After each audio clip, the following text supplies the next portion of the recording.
संविधान के शेड्यूल 3 में माननीय सांसद, विधायक, मंत्री, हाईकोर्ट के जज और सुप्रीम कोर्ट के जज की शपथ लिखी हुई है।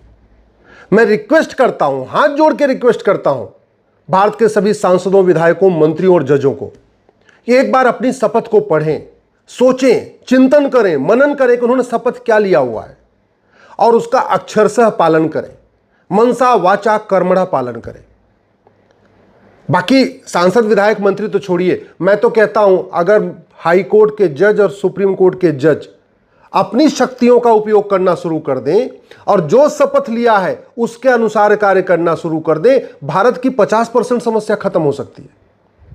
अगर माननीय सुप्रीम कोर्ट के जज और हाई कोर्ट के जज चाह लें, भारत में घूसखोरी, कमीशनखोरी, दलाली, कटमनी, तोलाबाजी, हवालाबाजी 50% खत्म हो जाएगी।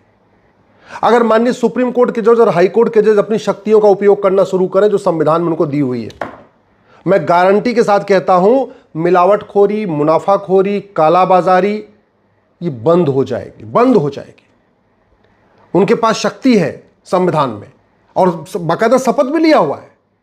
अगर माननीय हाई कोर्ट, सुप्रीम कोर्ट के जज चाह लें तो कालाधन, हवालाबाजी, तोलाबाजी, कबूतरबाजी ये बंद हो जाएगी।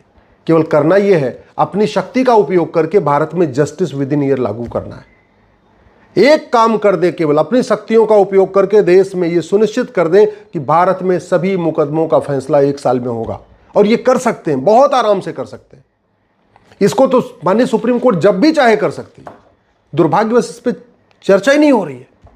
मैं तो देखता हूं सुप्रीम कोर्ट में 3 जजों की बेंच बन रही है, 5 जजों की बेंच बन रही है, 7 जजों की बेंच बन रही है, 9 जजों की बेंच बन रही है।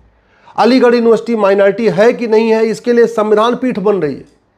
लेकिन यहां 5 करोड़ मुकदमों के कारण 5 करोड़ परिवार टेंशन में है। एक परिवार में 6 आदमी मान के चलिए तो 30 करोड़ लोग टेंशन में है। उसके लिए कभी 5 जजों की बेंच नहीं बनती है, कभी चिंता ही नहीं हुई है। मैं इतने साल से सोच रहा हूं कि कभी सुप्रीम कोर्ट में जस्टिस विद इन ईयर पर चर्चा होगी, कभी होती नहीं है। इतने सीजीआई आ रहे हैं, जा रहे हैं, हाई कोर्ट के जज सुप्रीम कोर्ट पहुंच रहे हैं, सुप्रीम कोर्ट से रिटायर भी हो जा रहे हैं। ऐसे लगता है जस्टिस विद इन ईयर उनकी प्रायोरिटी में ही नहीं है। जबकि शपथ लिया है उन्होंने कि देश की एकता, अखंडता मजबूत करूंगा, भारत की संप्रभुता मजबूत करूंगा, भारत में संविधान के अनुसार कार्य करूंगा, फंडामेंटल राइट को प्रोटेक्ट करूंगा। राइट टू जस्टिस भी फंडामेंटल राइट है। देश की एकता, अखंडता को सबसे बड़ा खतरा है इस लंबे तारीख पे तारीख वाले सिस्टम से।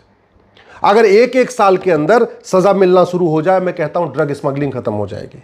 साल भर के अंदर सजा मिलना शुरू हो जाए, घुसपैठी अपने आप भागना शुरू कर देंगे। अभी घुसपैठ इसलिए होती रहती है क्योंकि घुसपैठियों के मददगारों को पता है कुछ होगा ही नहीं, यहां पे चलता रहेगा, मुकदमा चलता रहेगा, लंबा लंबा चलता रहेगा।